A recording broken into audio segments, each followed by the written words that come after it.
Hi everybody, Whitney Magnuson here with No Line Watercolor Technique. I'm super excited to share this with you.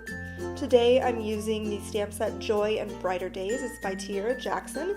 It comes with this adorable little wagon and some boots with tulips in them. So I'm just going to pop them outside of the package so you guys can really see the detail and the size of these stamps. Today I'm going to be using the little rain boots with tulips. And I'm going to be grabbing my mini Misty, and the paper that I'm going to be using today is a watercolor paper. It's Canson XL watercolor paper, and I went ahead and ran it through my Big Shot with my wonky stitch die just to give it a little bit of flair. And I'm going to position that stamp just on the bottom corner here. And now here's the fun part. So I'm going to be using kind of a unique ink to our industry. It is the Fade Out ink by Ink on 3, and it's a waterproof ink, so it's meant for no line watercoloring. And what's unique about this ink is that it kind of absorbs the pigment of the watercolors.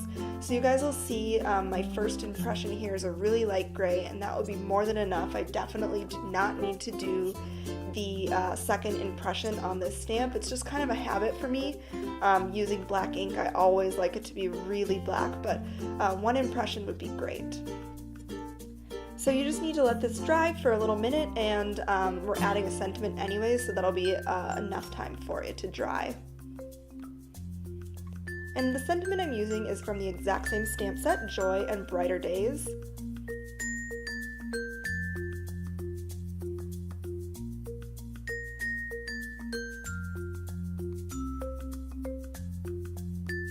And I'm just positioning that. Great thing about the Misty here is that you can always make sure that your sentiment is lined up and straight with the grid lines there. And the ink that I'm using today is a really great ink for stamping sentiments in general and on watercolor paper because it has that texture. And this ink is Versifying Clair Nocturne. It's a really great black ink. Highly recommend it. Alright, so now we are all ready for watercoloring, so I'm grabbing my Gonzai Kiritaki watercolors. I have the 32 set and the Unity acrylic block and a little cup of water.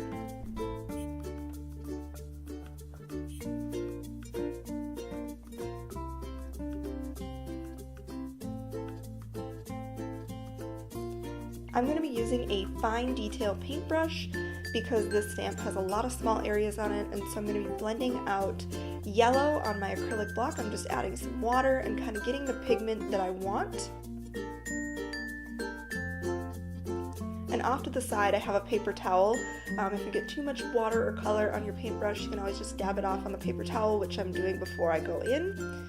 And the first step with watercoloring with this ink is that you want to take the pigment and go over all of the lines. So that's what I'm starting with on the boots. I'm going over the gray lines with my yellow. And this just allows the ink to kind of absorb that yellow color, and so the lines will look a shade of yellow.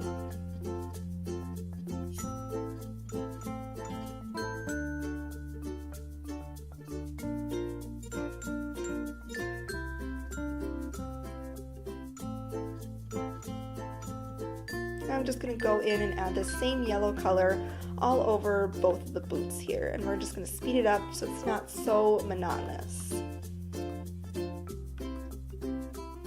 I'm also going to be mixing a goldeny color, and I'm going to do that for some darker shading. And what's cool about this stamp is that Tiara already added in kind of where the darker parts of our stamp should be, so I'm just adding water and some of that yellow color to get the desired look. Now I'm mixing in a red, and for this one I started out just tracing the outside line of these tulips, but they're such small images that I just decided to start coloring them in, and the pigment will absorb into those lines. It'll be just fine.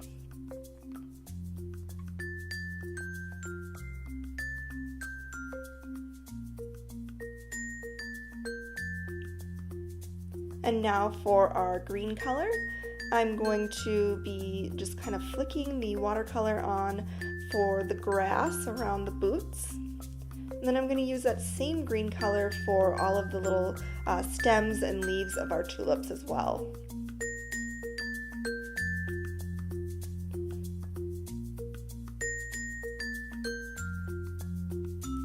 And I'm drying this whole layer before we start on the background, just so the colors don't bleed into the boots and the florals. So the first step here after I dried all of what we did is I'm going to be taking a little bit of a bigger paintbrush and just doing a wash of water all around the image. So it's kind of a like silhouette of water around the image. This is just going to allow for the watercolor to really spread out, and it's going to follow exactly where I put the water. It's kind of cool.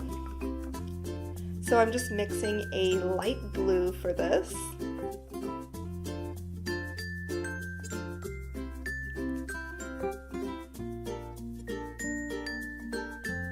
And then as soon as that color hits the water, you can just kind of see it spread out. This is just kind of a fun way to create a spotlight for your image to really pop.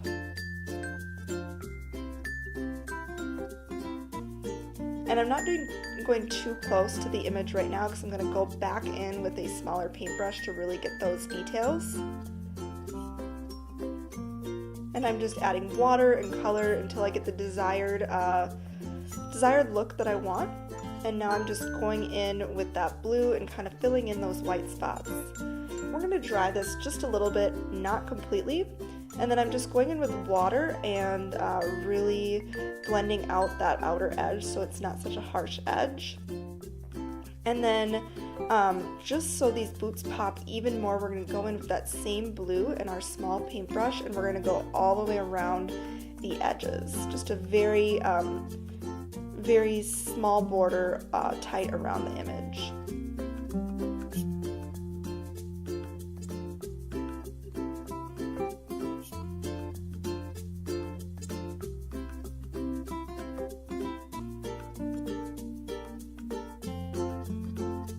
Perfect, and we're going to be doing the same technique, kind of fading out that harsh border. So I'm just grabbing water on my paintbrush and I'm going to blend out that edge here, so we just kind of get a softer look.